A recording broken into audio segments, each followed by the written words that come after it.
unaonaje unaonaje kuhusiana na ile mradi unaendelea kichana? Mradi kwa kweli umekwenda vizuri. Na sisi tunashukuru kwa sababu kuna baadhi ya mambo mengine hata sisi hatujayaona, lakini kwa kuja wao wametusaidia. Okay, na unahisi mwasaidiaje?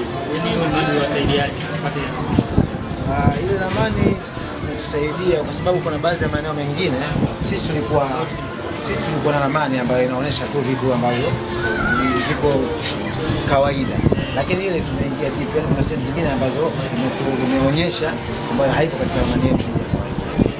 Wewe unahisi ukipewa nafasi nyingine ya kutengeneza ramani kama hiyo utaweza tutajisikia vizuri kwa sababu tutakuwa na sisi tunaongeza baadhi ya mambo katika ramani tuliokuwa. Lakini unahisi haikuwa kazi ngumu yani kutengeneza hiyo kitu, yani haikuwa kazi ngumu kwa wananchi kuweza kutengeneza ramani kutumia passport kutengeneza kazi ilikuwa ina ugumu wake kidogo kwa sababu ni kitu kigeni.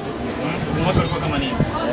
Kwa sababu kuna baadhi ya watu wengine walikuwa wakisikia kuulizwa jinsi watu wanaohitaji kufanya ramani wao wakahisi labda kuna namna nyingine yoyote, lakini baadaye sasa hivi inaweza kuwa nyepesi zaidi kwa sababu wameshafahamu kwamba wanapokuja wanaweza kuchukua ramani na ikawasaidia wao katika mazingira mengine.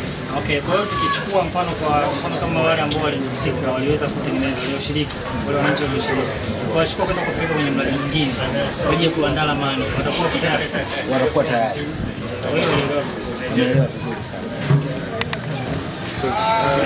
Ile ramani tunaitumia kama leo nilikuwa nimepita maeneo ya kanisani.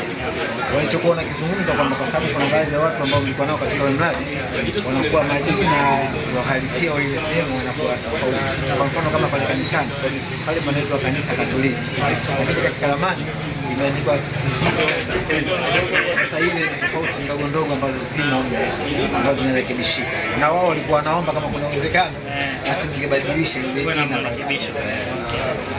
Itasaidia mahitaji ya wananchi ambao wanahitaji kwa matatizo yao kama kweli itasaidia sana kwa sababu kuna mapungufu mengi hasa katika mazingira ya ujenzi wetu. Unajua ujenzi wetu holela, kwa hiyo wanapofanya kitu kile na sisi tulipokuwa tunaongea nao wanajaribu kutuuliza, kwa hiyo tunawaelekeza wanajaribu kuwekea vitu tuviweke sawa. Kama kuna sehemu kuna kitu sema ambayo barabara iweko barabara, majengo ambayo hayako vizuri wajaribu kuyarekebisha vitu ambazo